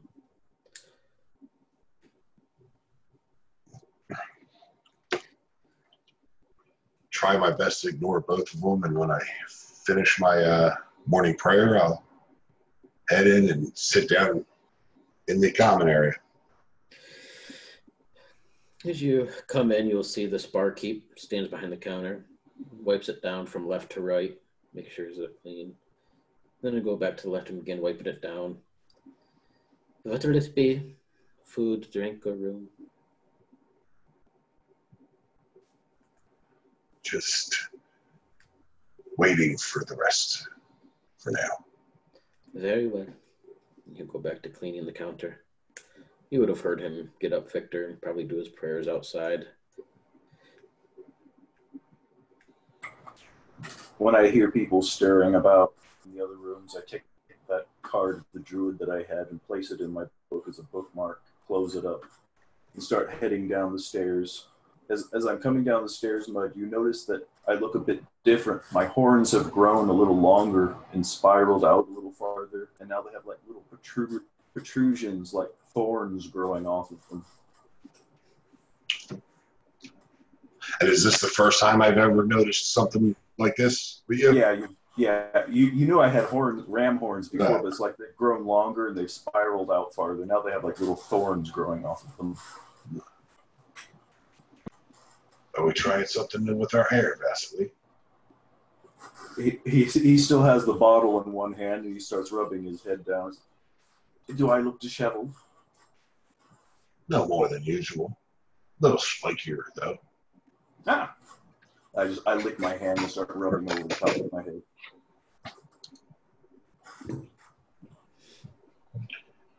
Is our new friend sleeping in?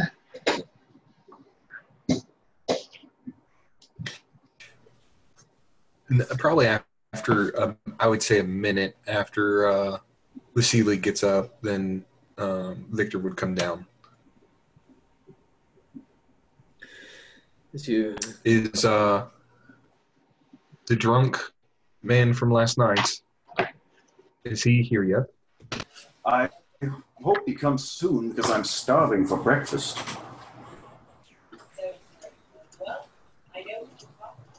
And you notice my horns have grown as well.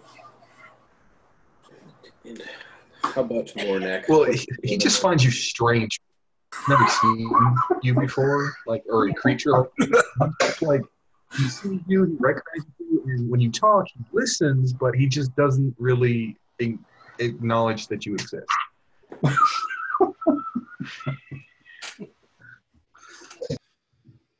Mornak's going to... Hold on. Okay.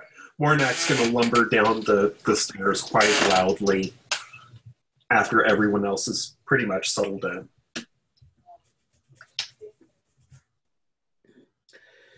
The barkeep will glance across to anybody who comes down. He'll take a moment to at least acknowledge you walking down the steps. What will it be? Food, drink, or room? We're waiting for our good friend Ismark to join us. Very well. And he'll go back to cleaning the counter. Does he come in at a specific time? He'll look up at you, then down at his counter and begin cleaning the counter.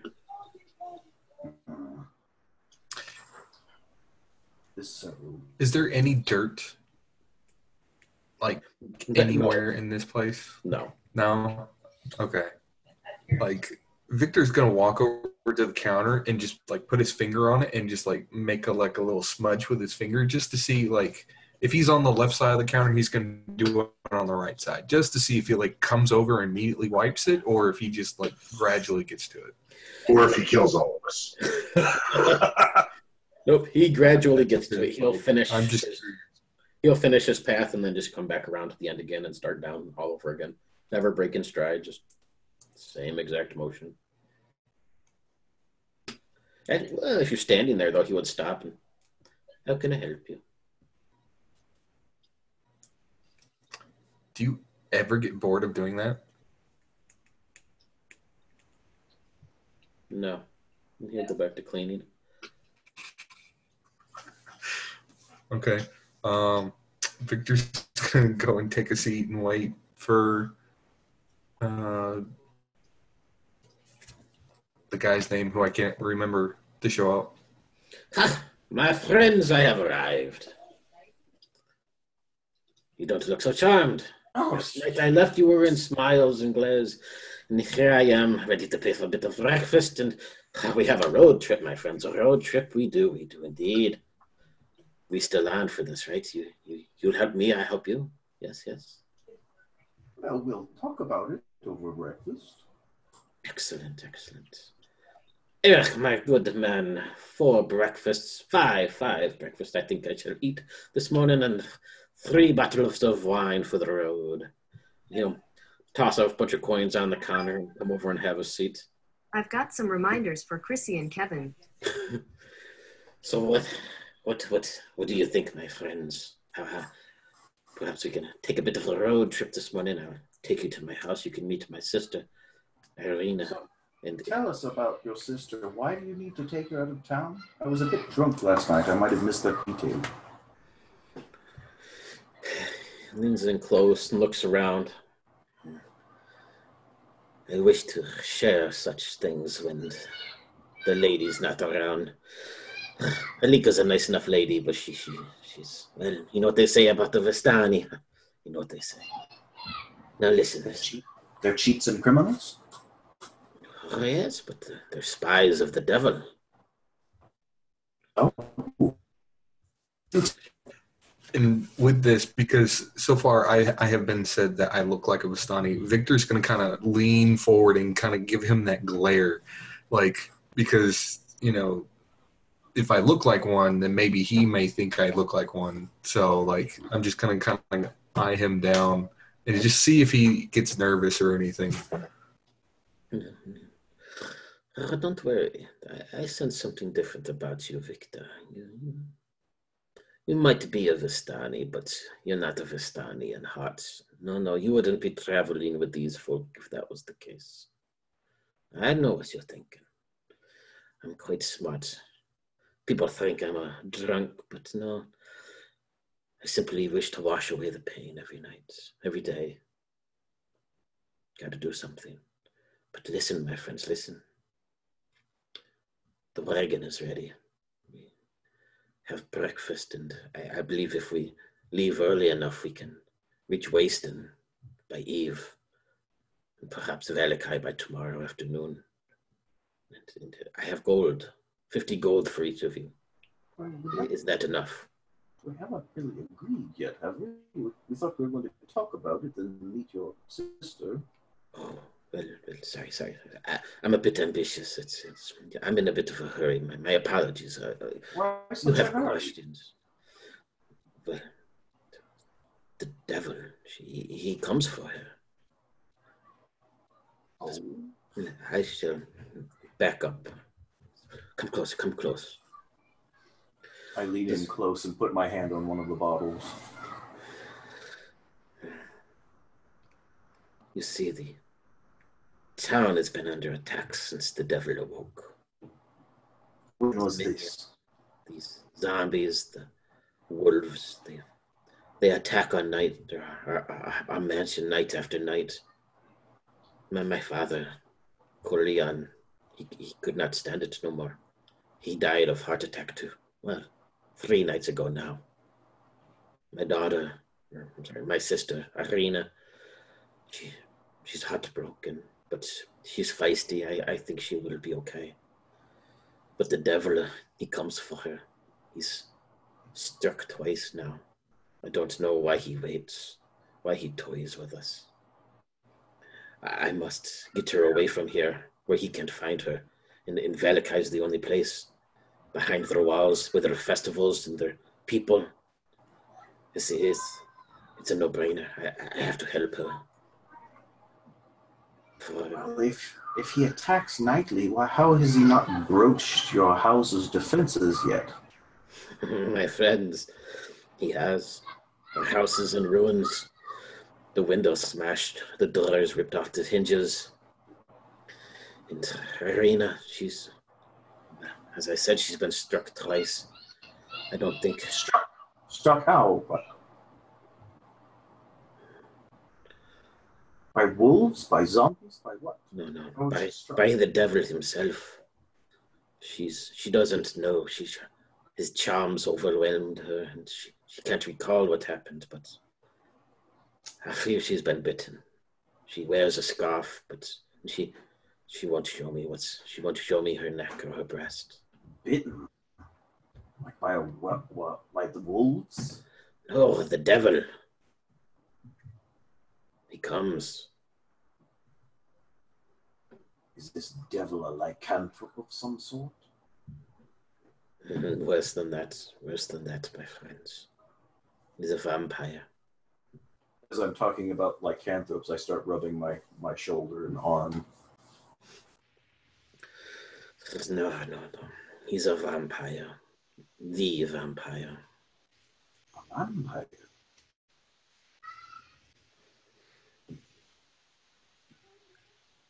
Well, He's more than that. Ancient, blessed by the demons, cursed by the devils, immortal. Thousands have tried to kill him, much like yourselves. But he brings them just as toys. He awakes at least once every century for a short while. But I don't know what he wants. He's destroyed this town already. There's nobody here. Everybody's dead or left. Just myself, my father who's now dead, my sister, the priest. The screams that come from the church. I fear to go there myself. The people they hide in their houses. What am I supposed to do? Curse my father for giving me this role. Bastard. if it is indeed a vampire, we should head out at first light, not have waited such time of day. Of light, there's no light here. The light doesn't shine. Well, there's a time of darkness, darker darkness, and there's a time of not quite as dark darkness. Yes, Still roam about at any time. this is as bright as it gets here, my friends. This is why we must leave soon, before the shadows descend even deeper.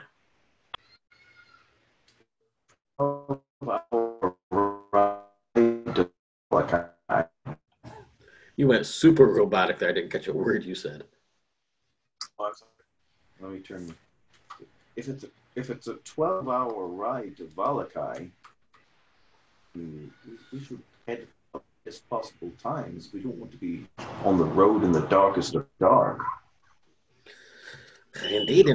That is why I'm so impatient to leave, my friends. We can ride from here. We can stop in Houston for the eve, and that's some perhaps 6 hours, and another 6 to Valakai. We should be there tomorrow by this time. Or What's in 6 hours from here?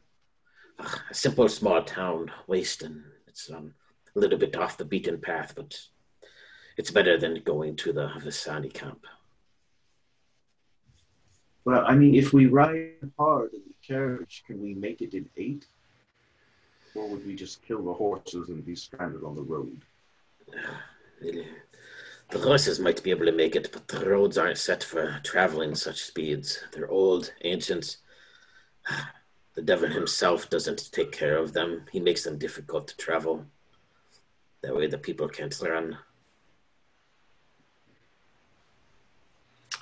Maybe we should get our breakfast to go then, instead of sitting and waiting. If time is of the essence, as you make it seem. It most certainly is. The wagon is packed. I spent all night packing it. The horses are ready. We just need to pick up Irina. She rests at home. I'm worried about us stopping hours. As we found out not too long ago, just a few nights back, we were waylaid at an inn by horrible creatures that tore the place to the ground. If this devil seriously does wish for your sister, what's to stop that from happening there? I wish I had an answer, my friend. I wish I had an answer, but I don't. All I can do is hope, and when you survive the death house, you must have at least a bit of skill of arms and knowledge. Perhaps you can help me. That's what I'm paying you for. If the devil comes, then you just have to hold him off so we can get away as fast as possible. It's of the essence. And with that, Victor's going to hold out both of his hands and says, if you noticed, I don't have a weapon anymore. I've kind of lost mine in that death house, trying to save and and he kind of points to everyone, save my companions here. So I would need a new weapon. Well, what would you like, my friend? Sword, hammer, axe? Well, what's your weapon of choice? If possible, I would like to get a bastard sword. But if that's not possible, then I'll take a longsword. I have a few at home. I'm a bit of a swordsman myself. I've been trained for many years. I'll have several nice blades. I will ensure that you are equipped. Well, would you have a shield for our good friend here? I most certainly would. It's not of the finest craftsmanship. We don't have too skilled of workers, but it'll do its job well enough. I'll just smile my grin that's missing a bunch of teeth and scarred lips and all that. Craftsmanship's not important. And the wagon is stuffed. We've got food and water. I have some medical kits as well, just in case. The horses have been fed, watered, supplies are gathered. We need make haste. We need make haste. Eric, my good man, breakfast to go, breakfast to go. This pudgy little man who's getting ready to carry plates just stares, turns, goes back behind the counter and starts putting it into small little boxes. Very well, very well. Says, so you help me then, yes. You come, you help. Why not? Excellent, excellent. I don't know how to thank you. 50 gold apiece. I give it to you half now, half upon arrival. That's fair, yes?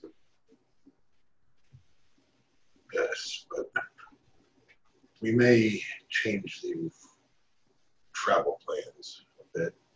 We have business in the Stani camp that's nearby. The Vistani, you wish to go to the Vistani, we're as good as dead there.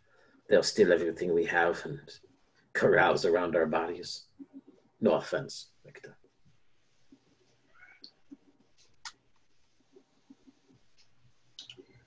What business is there at the Vistani camp?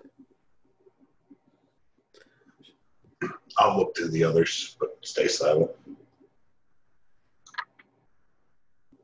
I'm sorry, but I don't think that's any of your business because we will work for you for your quest. However, we have our business, and that's not really your business. Do you guarantee our safety? With my life. The Vistani unease me, my friends, I would say, but I have little choice, I guess. Little choice, little choice. Very well. We can follow the Ivlis River to Tessera Falls. And there's a simple Vistani camp, I believe. You can take rest and do this business, you say. That will actually cut your time a little bit as well. Tell me, you have this hatred and distrust of Vistani so much, but yet you come to this bar every night and order wine from a Vistani. I have little to hide. Says I. What choice do I have? I have to wash away the pain. But yet, has she tried to kill you, stab you, cheat you, rob you, any of these things? No, she has not. But perhaps she's behind the devil's attacks. They say the Vistani are his spies. But no, you are correct, Victor. Well, they also say that. Okay. You're correct. They have never done me harm, unless, of course, they have gave him the information he wishes, but they just rub me the wrong way, perhaps. You must have people that don't quite rub you the right way. I will stare pointedly at his mark. Fair enough. Eric will come over. There was one person in my past that did rub me the wrong way.